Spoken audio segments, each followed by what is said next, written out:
First, Thank you. thank you to NTIA and ITS in particular for inviting me to participate in this marquee event.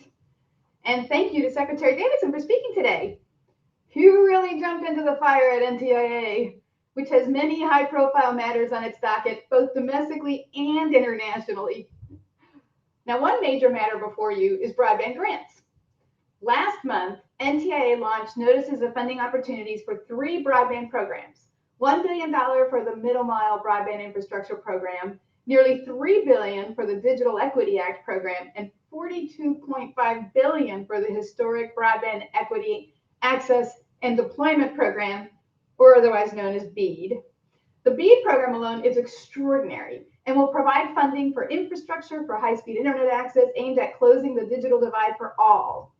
It is possible that some in the audience might not be familiar with these programs, so can you give us a brief overview of these important and transformative programs?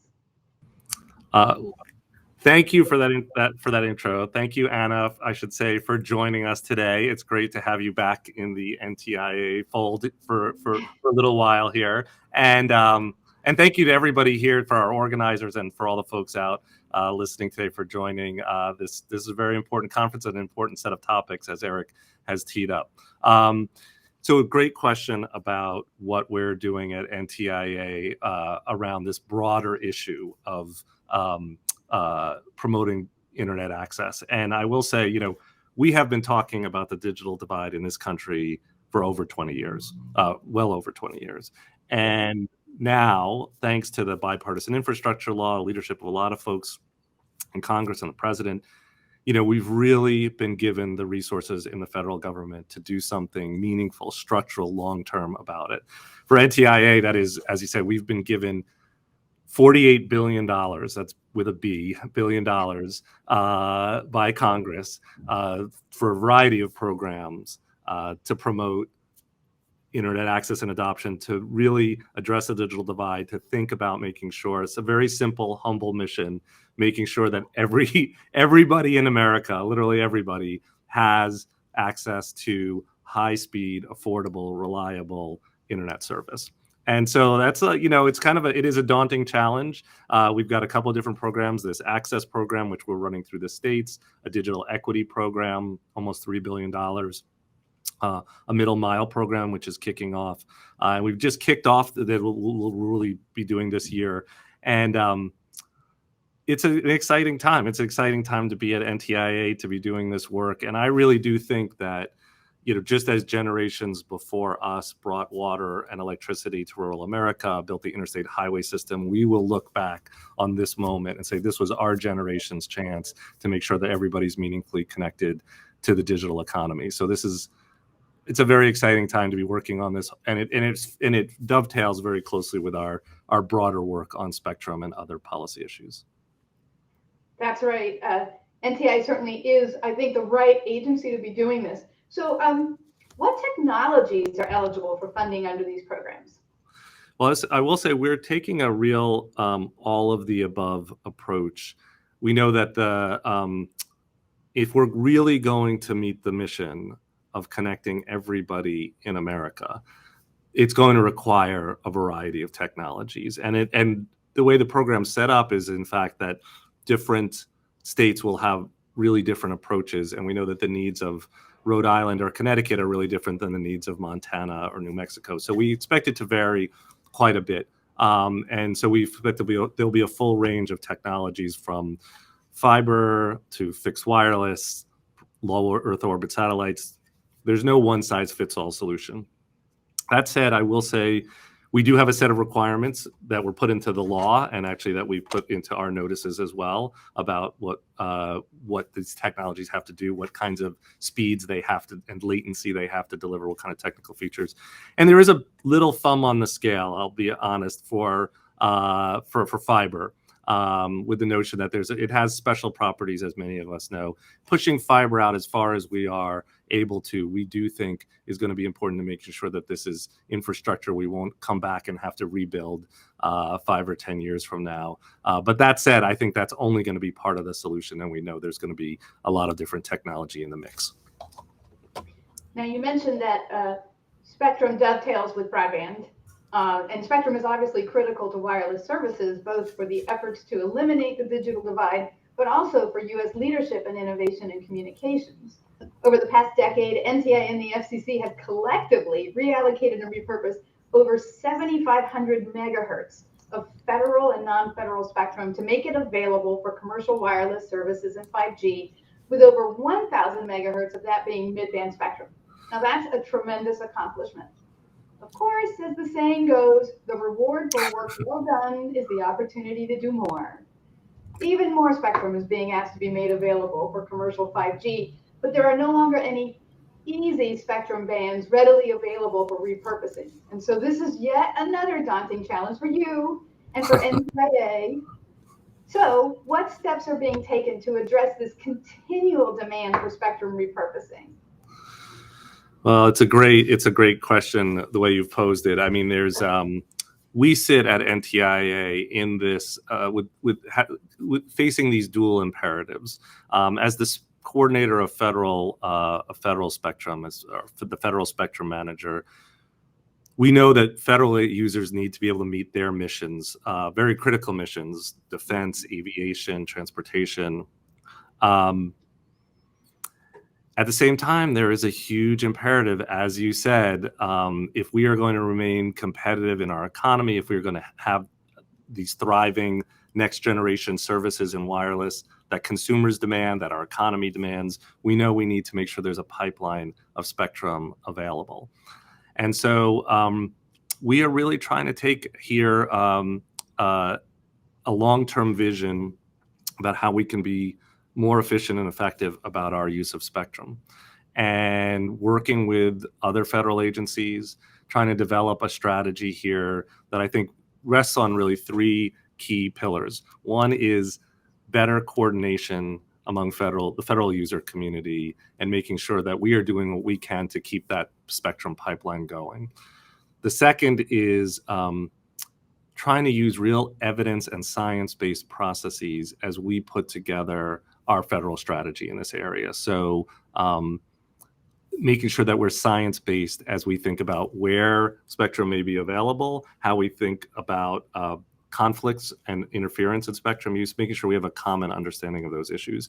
And the last is really leaning into technology, because as you said, the low-hanging fruit, as it were, the easy answers are gone. If we are going to look for, if we're going to meet the needs of both our federal user community and the commercial sector, we need to be thinking about innovative ways, different bands, different ways of sharing spectrum. And that's where, by the way, this broader community can really help us out. So one thing that you have talked about is having a new national spectrum strategy, which I would say is long overdue.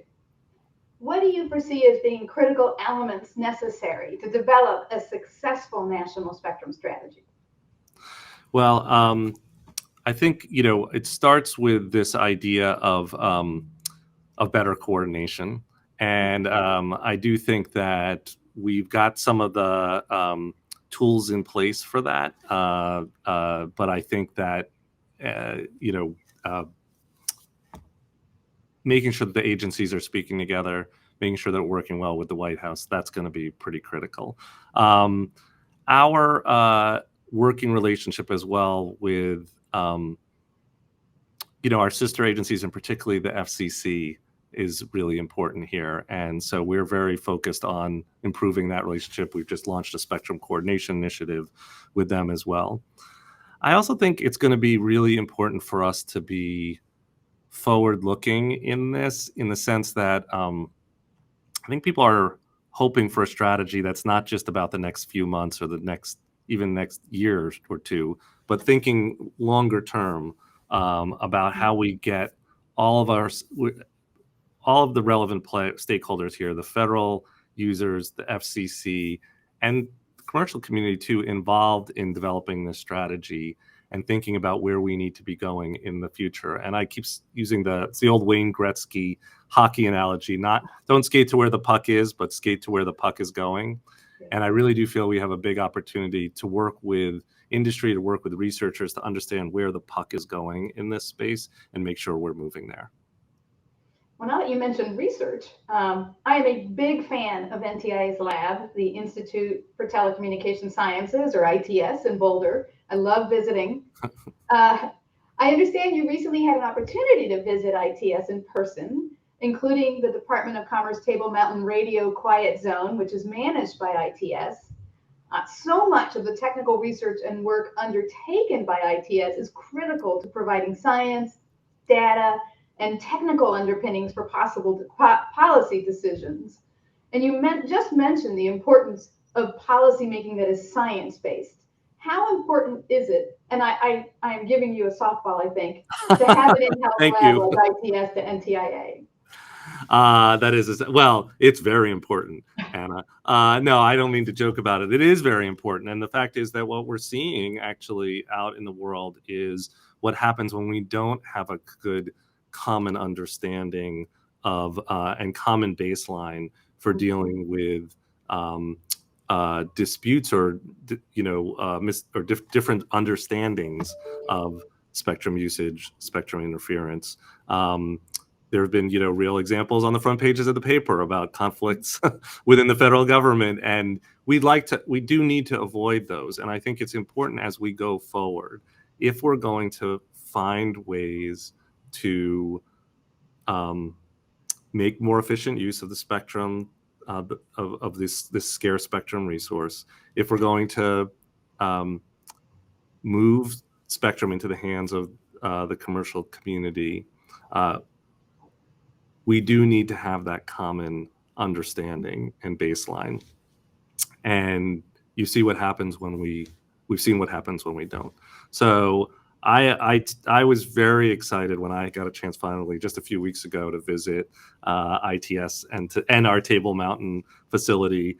You really see the power when we're doing things like the project we're doing with the Defense Department, testing interference, 5G interference with their altimeter systems. When you see the work that we're doing with our other federal partners there, there's a huge value in the, kind of cutting edge understanding of spectrum engineering and technology that we can bring to the table and that our community really values and needs. So I think it's incredibly important. So what process changes are needed, if any, to ensure policy decisions are science and evidence-based? Well, I think, again, it starts with a commitment to coordination. And I do think we have a good framework in place for that. We have working groups and steering groups. We've got conversation with the outside community, but it's not just about the frameworks. It's really about the common commitment across the federal government to be part of those decision-making processes. And so, I think there is something, to be said, I think, for ensuring regular order, as it were, as we would say in Washington, right? And I think you'll see efforts, as we're doing with the FCC, to make sure that we've got everybody buying into the processes that are in place. There probably is more work to do in building our muscles in the, when you ask about, what changes are needed to ensure we've got, and it is getting used to and making sure we've got the capacity to have that kind of really strong science-based, evidence-based leadership. And part of it is within NTIA and at groups like ITS. Part of it will be making sure that our colleagues in other agencies appreciate that and have their own ability to engage in that. So I look at the agenda for this conference for ISART 2022, and I think it shows a number of areas where we could improve our scientific understanding and our processes, and I look forward to seeing some of the results that come from it. When you talk about building your muscles, one Right. concern that is often raised when issues surrounding spectrum sharing in particular arise is how much responsibility NTIA has, but how few staff it actually has compared to the impact Yeah. NTIA has on the economy. And honestly, how antiquated some of its spectrum management tools are. What can you tell us about efforts to address those concerns? Well, I'd say you're right. You've seen it yourself firsthand in the past. It has it. We are small but mighty here, is the way we like to think of ourselves, and not that small. I mean, we do have several hundred people here working on these issues, um, but relative to the impact on the economy, relative to the importance of these issues, and just the economic dollar sign impact that we see, billions of dollars in auction revenue and in spectrum value that can be created if we together do these things.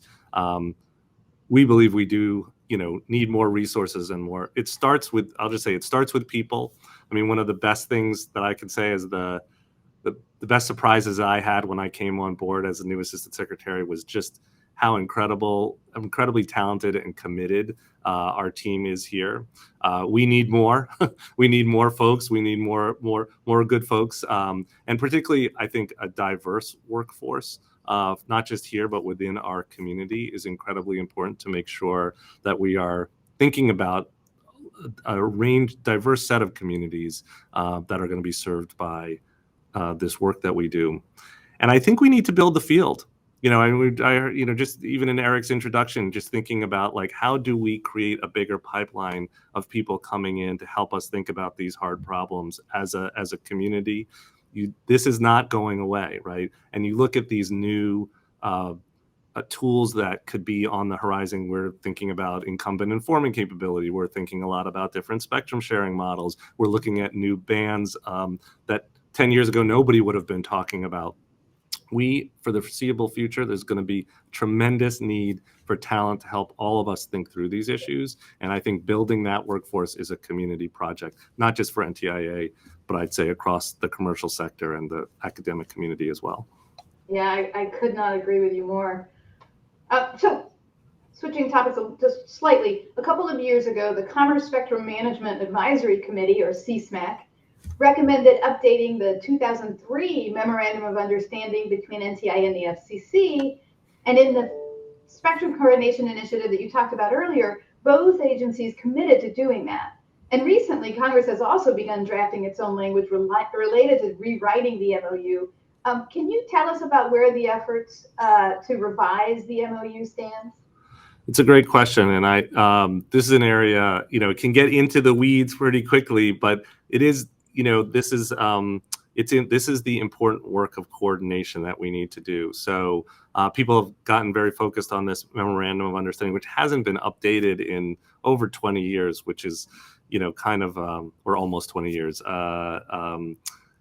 It's kind of crazy, right? And so a lot has happened since 2003. So one of the first things the chairwoman and I spoke about, actually on my first day in the office when I spoke to her, was our need to do more to update some of these processes we have. This is a great example of it. We're working to update our MOU. I actually spoke in Congress last week, and the chairwoman and I have committed together to have a completed draft of that update by the end of next month, which is great. And we'll put it through our clearance processes, and then the plan is to work off of that. And it's just one example of what I think of as, it's kind of the unsexy work of coordination that actually at the end of the day is what will really matter here, right? It's hard work, it's not often seen, but the important work of engineers and policy leaders speaking to each other,